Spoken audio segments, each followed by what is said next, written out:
Draft to the future. Yeah! Run the metrics, breaking down the tape now. See the vision of a future great now. Data-driven, film confirmed. That's the motto. Lesson learned. Data-driven, film confirmed. Welcome to the show. That's right. Welcome to the show, everyone. It's another episode of Draft to the Future. I'm one half of the team, Matt, and we are burning through our player profiles.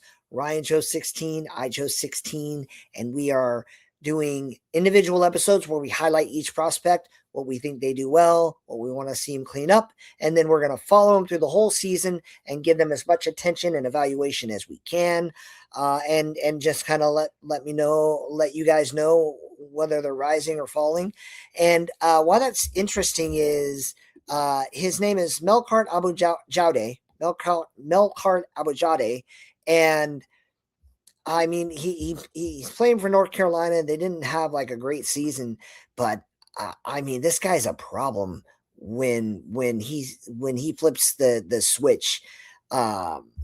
So let's just kind of dig in. He's 6'5", 260. He's got a 79.4 pass rush, a 13.9 pass rush win rate.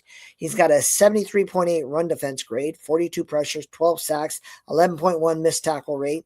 And in true pass sets, he's got an 82.8 grade with a 21.6 win rate on true pass sets. He's really, really good at rushing the passer, and he's not bad at the run. He has 3 straight games with 3 sacks. So just looking at the production and the metrics, I was kind of curious why no one was talking about him. On the film, I think he has average arm length. So I'm not saying he's got short arms, but there's not a ton of length. So I think that's kind of what has scouts kind of not talking about him enough. I think they're long enough. I think he's going to be in the 33 range. 34 is good. Anything, 31 and a half is kind of like a red flag to me. Unless you have like elite bend and elite speed. So I think his arms are long enough, but you look at him as a power rusher, and there is a ton to like. So I got this queued up. He's number 9 on the end, closest to us. And, let's just watch the rep. So he just puts that guy, that push-pull move is something I really appreciate. Where are we at here? 13:26 on this particular film. So he sets up the left tackle from Clemson, and he's gone. And then he's involved in the play. Now, a lot of other things went wrong, but he beat his guy, and he beat his guy relatively quickly. So he's a power guy. If you like the speed bendy edge rushers, he's probably not going to get very high. What I've noticed is speed bendy guys, and if that's all they have, the defensive MVP guys are the bull rushers, the power rushers, the swipe rip rushers. And so I kind of, I'm looking at this prospect going like, I don't know, man. Like he's kind of like, obviously you got the South Carolina kid, you got the Texas kid. They're garnering a lot of attention, and the athleticism on those prospects is not up for debate. And I don't have a top 10 yet for edge rushers. But I watch him, and I keep thinking like, man, like this guy's really got a lot of bull rush power in him, and that's going to take you far. He's got a great hump move. He's got good, if not great speed, but again, not a lot of bend, and that's going to be the knock on him. And if you value that, I can respect what you're saying. So let's bring up an example of that where he's working on a different move. He's still on that same edge. This isn't like the same play. So he gets down. And so when you have great bend, what's going to happen is he's going to plant that foot and cut right up field. So at the 19, maybe the 18-yard line, he's just going to slip right in, and that's what you want to see. Here, he's kind of moving. He's kind of like he's rotating around, and what I hope to see this year is more of a hard cut in. Like he's going to do okay in the hoop drill in the combine if he gets an invite and if he plays. But the biggest reason this play wasn't even better, and again, like the ball's not out. Like it's not like he didn't get there in time. The problem is he could have gotten there even faster, and he could have prevented the move up in the pocket that's happening right here where it froze it. If he's able to dip low and get underneath, and if instead of being at the 15, he was on the 18 at the worst, this is an absolute sack. So just calling things like I see them, just acknowledging where the areas of growth are. I don't know that Bend is I'd be curious what your thoughts are in the comments. I don't know that Bend is a trainable skill. And if it is, it's what he needs to work on, and I'm all about it. Here's just another example to show that this is, it's not, this isn't a one-time thing. And again, I'm following Mensa. So I was happy to take another opportunity to look at two prospects I'm following. So he's down at the bottom of the screen again. He gets there. Now he gets the edge. He uses his hands well. But then there's that need to rip, and it's just 2 steps deeper than it has to be. This is good. Elite would have been if instead of rounding the corner at the 50, if he was able to round it even at the 49, then the quarterback doesn't have an avenue to step up. So he's getting around his defender, which is okay. It's good. But to get to great, you have to cut off the pursuit. You have to collapse the pocket rather than wrap around and beat it. Then again, he's not slow, but Mensa's fast. And now you pressured a guy into a good play rather than pressuring him into collapsing the play. To be fair, though, Mensa's one of the more athletic quarterbacks. He does that to a lot of humans. But I do have a little bit of hope. I want to give an example of what I mean by good enough. Good enough Bend. And we'll bring up this next clip.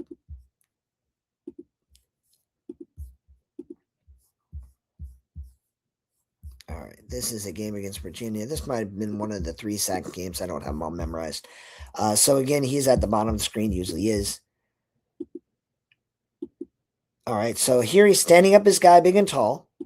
And then there's that dip, that like just a little lower. Now, again, that's still not elite dip. We're not talking about like some 45-degree angles, but just enough dip. So when he, and let me try to go back. That's a risky proposition. I'm at 46. Let's just look at where he plants and drives. Dips under. So now he's got that dip move. This is what I want to see more of.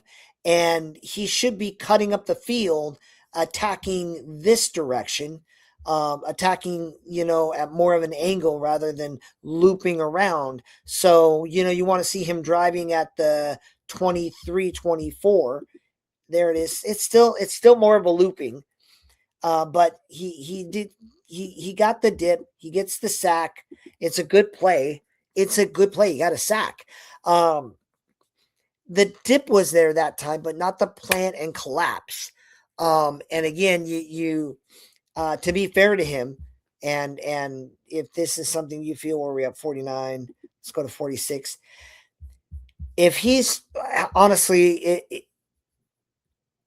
if you're arguing, oh, it's trying to set the edge, he's trying to keep the quarterback in the pocket. I don't know that this is a guy I'm afraid of breaking out. But look at this huge lane here. So I don't know that he's trying to keep the quarterback from being able to roll out around. And if he's just a little quicker, so there's enough bend. And now what I'm looking for is stand that guy up. Boom. Now plant that foot, and instead of going the long route, now this tackle gives him a big push, but like plant that foot and drive so that you get there and you don't get that little nudge. So if the dip exists, and it does, then you just need that burst, which he does have. Let's put it together. Let's put it together in one harmonious step. All right, what do I got here? I don't have a label for this clip, so we're gonna find out together, folks.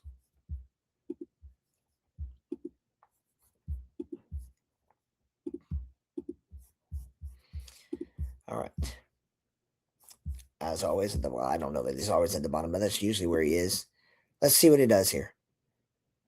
All right. So this is good mobility. He recognizes the pass, recognizes the screen. Watch him plant and go. So it exists. It happens. Watch this burst. Now, that running back's faster. He had a lot of real estate. He kept a lane. And questions on him. So I watched a few prospects with you guys, and I said, like, I don't need to see him test. I don't need to see this guy test. I want to see everybody test. That is what I want. I need to see his 40. I need to see his 10-yard split. I need to see his 3-cone. I think it's good enough, and I would like him to confirm that, or even surprise me and be like, no, the talent's there. I just need, because the difference between good enough and great is in millimeter things, and sometimes just how you plant your body and how you position yourself can really shave off valuable tenths of seconds. So he's got a great motor. He's moving around well. But if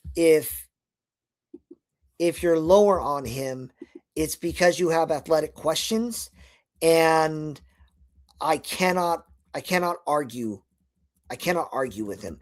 This is going to be a longer episode because I'm a big fan. I'm a big fan. So let's try to pick up the pace and just kind of keep moving. So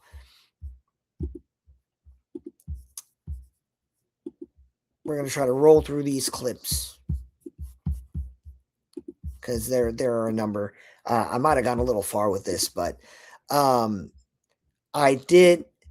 You can tell I'm higher on him because I keep looking for glimmers of who I think he can develop into. Again, bottom of the screen, unquestionable power. Get off me. Get on skates. This time, the rest of the D-line helped out. Now, again, Darian Mensah is going to make a lot of people look silly, but this human was never going to win that war. So he did his job, caused the quarterback to roll up in the pocket. That was a good rep. You just wish the rest of the line was kind of coordinating. And whatever you do, do not leave him unblocked. I remember this one. This is I really enjoyed this rep. Whatever you do, do not leave him unblocked.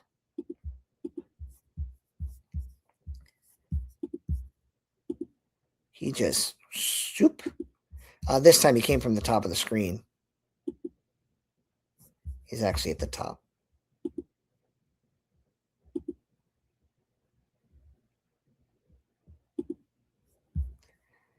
Wait a little bit. Hopefully I didn't go too far. All right. He's actually at the top of the screen this time around. So he just zips right by and just destroys that guy. It's fun. It's real fun. Yeah.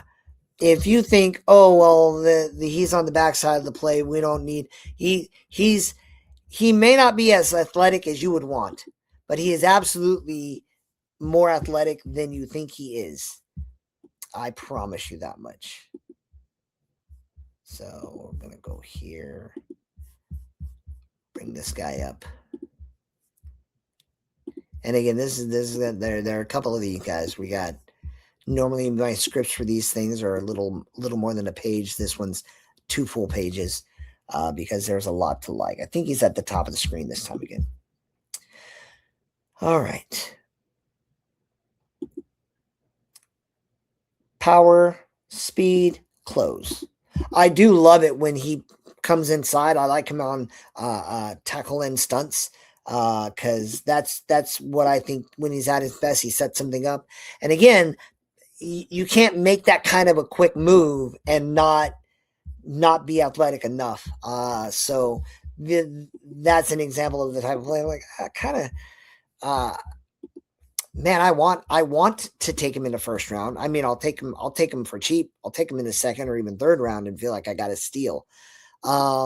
So however fast he is or isn't, his effort is tremendous.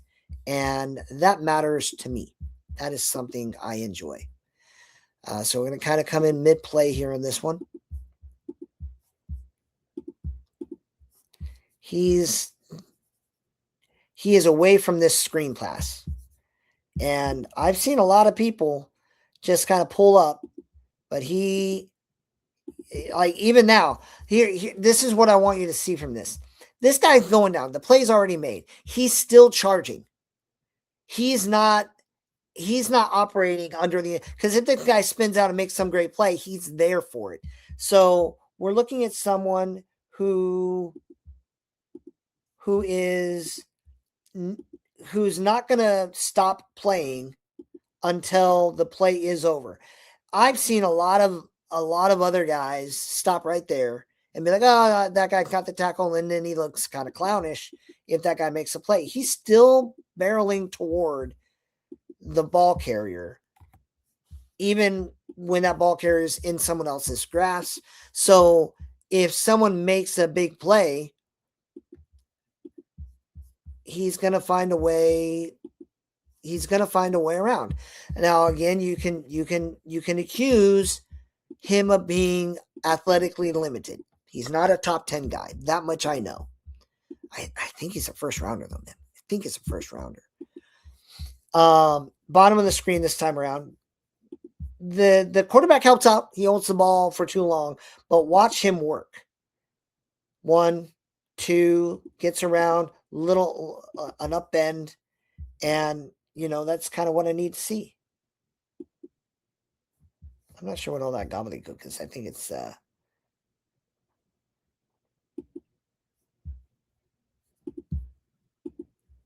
gets around the guy. There's that bend. This time is a much shorter area, but then just keep pressing in and makes the play. That is tremendous. That is something I appreciate.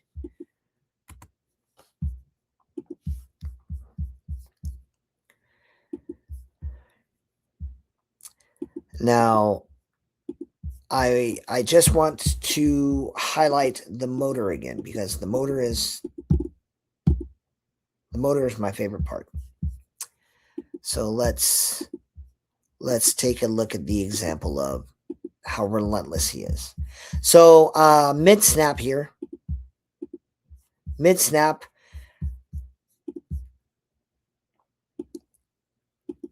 stands this guy up, keeps working, keeps pushing, collapses the pocket, and then the quarterback's going to run off, and he's not going to, he sets up his guy, resets, quarterback tries to go one way, moves around, and he's still working. Actually, I'm looking at the wrong 8 and 9. This is a big trick on me. He's over here. Let's go back a bit because I got full. I wish the other defender wasn't number 8 because every now and again I got caught looking at number 9. But rather than go too crazy, he's on the far side. Pretty sure. Yeah, that's number 8 there. Look at him at the top of the screen. Pushes his guy, works around the guy, keeps working. Finally, beautiful swipe, chases him down, makes the play, gets the sack. It's the sack fumble. Sorry for getting tricked by the number 8. But those numbers are not my favorite numbers. But we got it down. We figured it out. And so, there it is. There it's set. Now I'm just a little worried. Want to look at it one more time because I'd rather look at it multiple times and know that I showed it than rewatch this and realize something went funny. So in case you missed it, one more time, he's at the top of the screen. This right tackle, like, to be fair, like, you give your quarterback 3 or 4 seconds. That quarterback should, like, this guy's open. So the quarterback helped the situation, but he gets that press, gets off, and then chases this guy down and makes the sack fumble. It's a beautiful play. So now I know that I've shown this clip, so I don't need to stress out over it. And if you saw it twice, well, I mean, it's a good play. Who doesn't want to see good plays? All right, so I did notice a spin move, and I noticed it multiple times. So for a power guy, what's weird is he has a surprisingly deadly spin move. Let me show that off.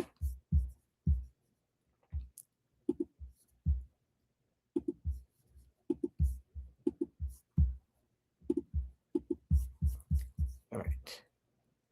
Got to be, he's at the top of the screen. All right. Sets it up. Whoop.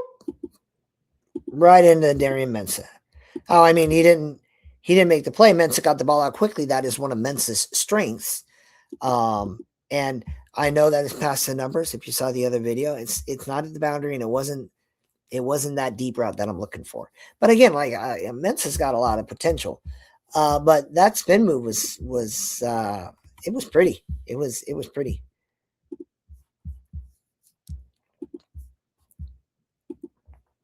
That's the same spin move. Now I'm kind of curious. Let's set that up. And this is the last clip we got. Thanks for hanging out with me a little bit longer than normal. But this is the kind of prospect where I'm really trying to figure out, are you a first rounder? I think you're a first rounder. All right, so let's watch this play. So he's at the top of the screen. There's that spin move again, just right around, and this play's over. Bye. All right, what are we at? 53. Let's go back, watch it one more time. Pats the hands. That spin move is not the spin move. Like, he's a power rusher by trade, but that spin move combined with that push-pull move, I think this guy's gonna explode on the scene. I really, really do. I can't stop watching it. So I'm gonna make darn sure that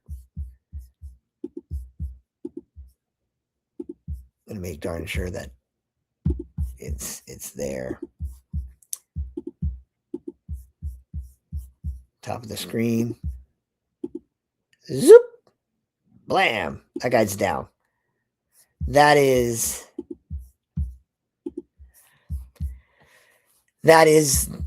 a lot of potential. You set that up. So I do need to see him test. I feel comfortable. I think he's a first rounder. He could test and show, oh, he's got more athleticism. Is this his limit? Or is there some untapped potential to work with? I think he's a round 2 guy at worst. He's definitely a good situational pass rusher, and those guys tend to do well. So he's right on the edge of being a first round guy, in my opinion. No pun intended. Although when I wrote it, I wasn't doing it, but now I am. He's right there, and I'm really excited to see him. And I don't know. Let me know your thoughts. I don't know where he's ranked, but given the fact that I think he's a fringe first round guy, I'd be curious to see your thoughts. I know the bendy speed guys are kind of all the craze, but the Myles Garrett, Nick Bosa, those are the guys who keep winning Defensive Player of the Year because they're power guys, and this young man is in that class. Um, uh, Not in that class of I think he's going to be a defensive MVP, but in that classification of power rushing guy with a couple finesse moves. So, what do you think? Let me know. Keep tuning in. We're doing this every Monday, Wednesday, and Friday. We're pre-recording these. I'm trying to do, I'm trying to stay ahead of the game while also doing some research that we're working on. So keep tuning in the channel. I went 10 minutes longer than I really wanted to, but there were a lot of clips that I just wanted to show. And if you've been watching tape on him, let me know what you think, because I'm very, very curious to see what other people are thinking and saying. So God bless, love you, and see you around.